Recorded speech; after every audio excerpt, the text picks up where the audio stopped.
São Paulo é a maior cidade do Hemisfério Sul e o coração financeiro do Brasil, e por muito tempo o centro político informal do país. Mas você já parou para pensar por que, mesmo com tanto poder, ela nunca foi a capital oficial?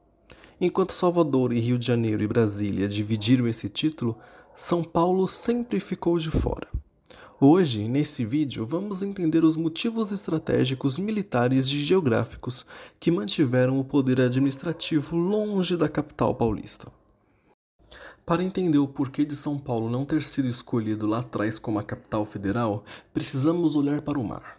No início, o Brasil era uma colônia de exploração. Salvador foi a primeira capital porque o açúcar era ouro na época, e o Nordeste estava mais perto de Lisboa do que o restante do país. A capital precisava ser um porto. Mas em 1763 o eixo mudou. O ouro foi descoberto em Minas Gerais e o Rio de Janeiro virou a capital por um motivo logístico. Era o porto mais próximo das minas. São Paulo, nessa época, ainda era a base dos bandeirantes, os exploradores que expandiam as fronteiras, mas que não tinha a infraestrutura administrativa que a coroa portuguesa exigia.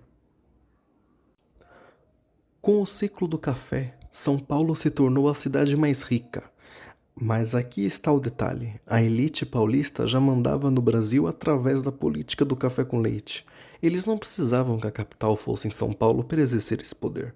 Na verdade, ter a capital administrativa no Rio de Janeiro funcionava como um filtro. São Paulo era o motor econômico, já o Rio de Janeiro, o salão político. Até a década de 60, o Rio era mais populoso que São Paulo.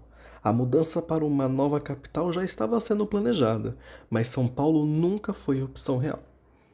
E o verdadeiro motivo é esse: o medo do mar e a interiorização da nossa capital. Esse é o ponto crucial da nossa história: a segurança nacional. Isso porque capitais no litoral, como o Rio de Janeiro e Salvador, são fáceis de serem bloqueadas ou invadidas por potências estrangeiras. Desde a independência, José Bonifácio já dizia: a capital deveria ir para o interior. E São Paulo, por ser relativamente próximo ao mar, não oferecia uma segurança estratégica que os militares e planejadores buscavam. Brasília foi escolhida justamente por ser um cofre no centro do país, longe de ataques navais e integrada ao vazio brasileiro lá no Planalto Central.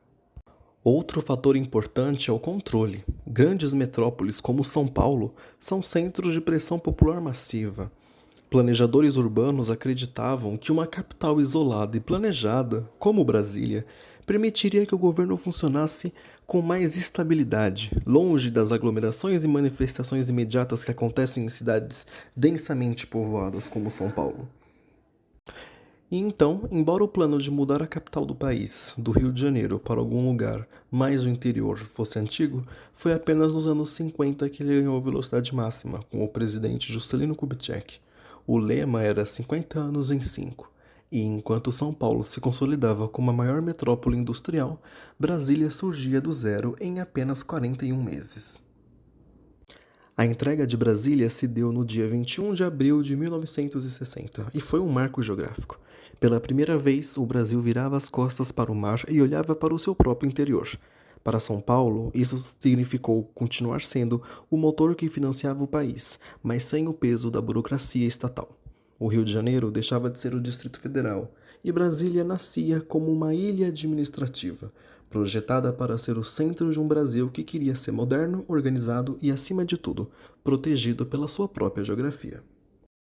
No final das contas, São Paulo nunca foi capital porque o Brasil precisava se expandir para o oeste e proteger o seu centro administrativo. São Paulo não precisou do título para se tornar a potência que é hoje. Ela seguiu seu próprio caminho, como o coração comercial, enquanto Brasília ficou com a política. Mas e para você? O Brasil seria diferente se São Paulo tivesse sido a capital do país? Comenta aí embaixo.